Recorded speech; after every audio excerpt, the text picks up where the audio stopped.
نظمت تونس الأسبوع هذا بملعب القنطاوي بسوسة الدورة 18 للناشئين والشبان والدورة التاسعة للنساء. كانت تنظيم محكم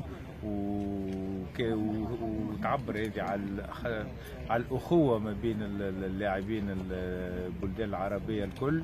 السنة هذه كانت فيه 7 فرق نسائية مشاركة، وهذه أكثر عدد في تاريخ البطولة العربية، وإن شاء الله فيه بلدان أخرين عرب باش يشاركوا إن شاء الله فرق نسائية. وهذا شرف كبير لتونس اللي جانا عدد كبير هكا تونس، وكانت منافسة شديدة.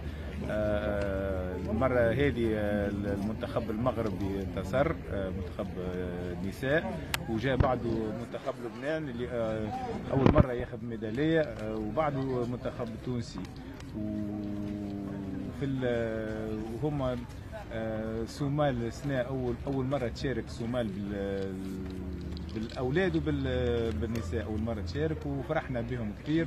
وان شاء الله ينضموا لنا بلدان اخرين عرب ان شاء الله عن قريب. والسنه البطوله هذه شاركوا فيها 11 فريق.